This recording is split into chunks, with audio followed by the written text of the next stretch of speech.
How's it going, people, and welcome back to Bleed Blue. I hope you guys are doing well tonight. I really do hope you are. My name is Kier. I'm so glad to have you here. And I just want to say quickly before we dive into everything that's happened today, I'm going to be rebranding this channel soon. So if you've been here since the Bleed Blue days, you are a true OG and big ups to you. Now, in this video, I'm going to be chilled out. I'm not going to get angry. We're just going to go over it because this football club will be the death of me. I'm being honest. Wait until you see some of the shit that's come up, but let me know what you're going to be doing this weekend. If you've got anything interesting, of course, Chelsea don't play. International break, we're not back until the 3rd of April, so let me know what your plans are. I'd love to hear, and anything Chelsea related in this video. So I wanted to go over Palmer's scan results. It feels like I've talked about him in every video, but he's such an important player. You can't really miss out the news on him. I want to talk a little bit at the end about Mauricio Pochettino and some people that still want Mauricio Pochettino back at the football club. So that's going to be an interesting one to look at. Joao Felix potentially returning too, which is interesting in the most stupid way that sums up this Chelsea ownership possible. We'll take a look a bit on the striker, and we'll also go over Enzo Maresca being in the long-term plans and some of the journalists finally waking up and smelling the coffee as to what's going on at the football club. So I'm not going to get angry because, as you're going to see in a bit, this is what it's going to be like for a while. So I don't even know where to start. Let's start with just the roundup of how shit this club is, or being run. Not the club. I love Chelsea. But we'll have a look. Take a look. This is from Simon Phillips. So a journalist. One that's finally starting to see, or it's actually from the Zarkinsella. It's quoted on Simon Phillips' Twitter. Have a look. Buy young stars on low wages, spread the payments over long contracts, keep flipping players, and sell on unwanted talent for a profit. That is Chelsea's strategy in a nutshell. People are finally waking up and realizing how shit this ownership is, how much this club is being run into the ground, how absolutely idiotic it is that people think this model is going to work and pay off, how the sporting directors are still in a job. Like, genuinely, I'm not even getting angry, because if I don't laugh I will cry. So we're going to keep moving on to just how rubbish this club is. Kepa, Disasi, Chilwell, Sterling, Broja are a few names up for sale. That's from Fabrizio Romano. So we know 7 to 8 players are going to be up for sale in the summer. These are some of the players. These are just deadwood players, let's be honest. We knew they were all going to leave. So nothing too special. Here's another one. Chelsea want another winger this summer, despite Esteval arriving and Quenda arriving both in 2026. So Esteval, of course, our Brazilian wonder kid, and Giovanni Quenda, Portuguese. I don't know if he's wonder kid status yet. Let me know if you know more about Quenda, but he is a very good player. So this is just mad. I think I said it in my last video. The fact we're having to overhaul the squad every summer. 7 to 8 players going out. We need a striker. We need a goalkeeper. It's mad. If you want to operate a football club on a sustainable, financially and on the pitch way, you cannot be rotating the squad this much every summer. You look at all of the big teams. Are they changing the squad this much every fucking year? No. It's these clowns that are playing fucking on the PlayStation. They're playing FIFA. This is a real fucking club. This is players, this is fans that have lived their whole life supporting this club, and it's just all for the pound note. It's all money orientated. It's all financial. It's an investment, and if anyone thinks it's going to change, it's not, because look at this. This isn't just Enzo Maresca, but if I can find it, I will show you. 2 seconds. Maresca is seen as a football and cultural fit. Despite the inconsistent form, it would take something truly unthinkable for Maresca to be sacked.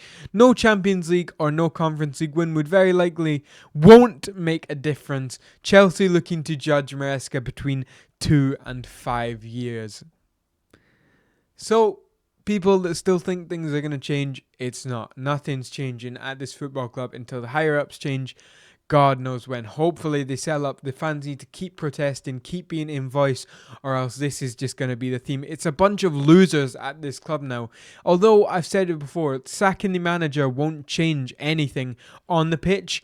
But saying if we miss out on Champions League, if we don't win the Conference League, won't make a difference. Are you fucking mad? Like, it just annoys me so much how they can get away with running the club like this. I know there's fans, there's Johnny Minerals, there's people saying it how it should be said, but it's fucking ridiculous how many people haven't woke up and realized what they're doing. You saw, I was just talking about it earlier. It's all about money. It's an investment. It's not just Roman doing it to win. It's a consortium doing it on a financial level because they've got investors that need this to work. And I think football is the second priority. It's all money, and you see it here. Enzo Maresca isn't in the Chelsea job because he's the best manager. He's in the job because he's the best yes man. And a guy we're going to get to later on in this video, Pochettino, he was a yes man. He was Spursy. He was everything they wanted him to be until the end. You know what happened in the end? We got good, but Poch came out and he was saying some things that you can't be saying. You can't be talking with any sort of confidence. That's not in the Blueco way. You've got to be a puppet and a mouthpiece. You can't speak what you actually want to say. So it's not going to fucking change. Let's be honest. Let's just have it right. It's not changing. These guys need to go. And if people still haven't realized that, you're living in toxic positivity. Let's be honest. I try and be positive with my views on Chelsea. I love the club, as many of you guys do too, but I will never be positive until it gets to the point of positive. Toxic positivity is what I'm trying to say. Let's have a look at some things about the striker.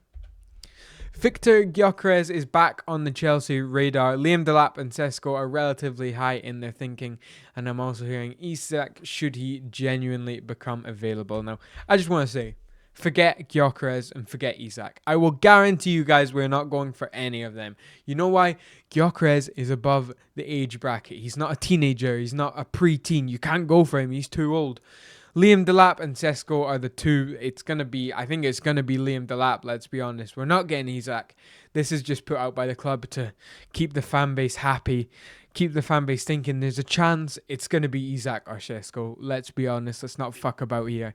Of course, as well, Osimhen wants 250k a week. He's not high in Chelsea's thinking at the moment. That's from Ben Jacobs, like the last news. We tried to go for Osimhen last summer, but he didn't fit the wage bill. You can't break the wage structure. You can spend all this money on fucking children, but you can't go over the wage structure. That just shows how much the mentality in this club is in the bin. Sorry. Here's another one. Chelsea are set to spend important money on a striker for Enzo Maresca. Brief. They say all this, they'll come out and say all this, and then it's going to be Liam Delap from Ipswich, and they'll just say, we'll give you more wages than you're on. Ipswich aren't going to be paying him a lot of money in the first place anyway. Let's keep moving on. So here is, will we go to Pochettino? No, let's look at this actually. This is fucking embarrassing as well. Joao Felix may be reintegrated on the basis that Chelsea may struggle to find a permanent buyer. Fuck me, that's from Zarkin. Is this how low this club is operating? We signed Joao Felix, Poch didn't want him. We signed him again, didn't get any minutes. And now we might be forced to reintegrate him into the squad because no one wants him. And we only got him in the first place to get rid of Conor Gallagher. And look how well he's doing.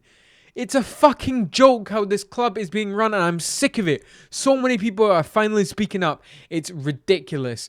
We've been in this project. When was it? It would have been 2022? No, 2023. These owners came in before the 22-23 season started. That's when they came in. And have we done fuck all? Have we won anything? Have we ever been a successful football club? No. And we're not even being well run financially. You see how much debt we're in from the loans we're taking out, the amount of kids we're buying, and it probably is going to work. We've got smart businessmen at the club. We've not got smart footballing brains at the football club. You've heard so many people say it's not going to change like this. I don't think Joao Felix is a great player, but he's not the kind of player we need if we want to help Maresca out. Maresca needs workhorses in the middle, not flicky and tricky fucking spins. And do you know what I'm saying? Joao Felix, we don't need, and we're going to give him to Maresca like we did in the summer. Maresca didn't want Joao Felix. He was given to him. Maresca isn't a manager anymore like it used to be when managers, you saw Jose go to Roman Abramovich, pay and don't speak. Didier Drogba, pay and don't speak. Now, owners just give them players. You coach them day to day. And I bet you there's squad politics as well. So sometimes the sporting directors, owners will say, he needs to play. We need to boost his price. We've got to sell him on. Remember that. It's fucking ridiculous. So we'll move on to some people still that think Mauricio Pochettino would be a good manager, and then we will move on to a bit on Cole Palmer as well. So look, Panama knock US men's national team out of CONCACAF Nations League after in the semi-finals with a 94th minute winner, and people are still calling out for Poch. Now, I didn't necessarily hate Poch. Of course, he was shit for the whole season. He's Spursy. He said he wants to go back to Spurs, maybe, but at the end of the season, he did do well. He made us look good. I was at the West Ham game when we won 5-0. We went on the 5 or 6 game winning streak. He got us European football, albeit Conference League. But people on Twitter, I know Twitter is nowhere to go and get your opinions off, because people can just say what the fuck they want with no consequences, but people still crying out for Pochettino. Now, I don't know if Enzo Maresca's any better. At the end of the day, they both come under the category of yes men, so it wouldn't change a thing. But in the long term, not saying Maresca will be, but Poch isn't going to win you trophies. He's not a manager that will win you the league. He might get you the odd cup, still yet to see it with Tottenham, lol, but I know people still crying out for Poch. I've seen some Poch revisionism on the timeline.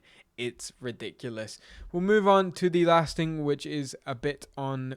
Did I even show you the screen when I did the Poch? I don't think I did, but here it is anyway. If you want to read it, my apologies. We'll move on to the last bit. The second or third update on Cole Palmer. Cole Palmer, of course, I told you guys yesterday, had a scan on his back on Wednesday to see if it was connected to his hamstring pain. It's not showed up as anything serious. Thank the Lord. Palmer now doing recovery in Dubai with a specialist, and there's hope he can make the Spurs game. Hopefully he can make the Spurs game. That's on the 3rd of April after the international break. We know he pulled out of the squad with Tuchel. Palmer, one of the bits of investment from the owners that's actually good. 40 million for Cole Palmer is sensational business. But I think the overview, I'm very happy that Cole will be back. Hopefully we see him back in the squad against Tottenham. But I'm going to finish the video off by saying this. Blue coat out. It's been said, sack the sporting directors, fucking bin the lot of them, honestly, because it's not going to change at this football club until they leave. That is the message behind this video. So I'm probably going to rebrand this channel. So if you were here since the Bleed Blue days, I want to say thank you guys so much. Please remember to like and subscribe. It would really help out the channel. As well, it would be much appreciated. Get in the comments below on anything I've said in this video. I hope you guys really do have a great weekend. Come back tomorrow for your next Chelsea news roundup. We'll see what's going on. We might look back on the England game that is being played as we speak. Levi Cole and Reece James on the bench in that game. But thank you guys so much. I hope you guys have a great rest of your night. Hope you have a good weekend if I don't see you back, and have a good one. Peace.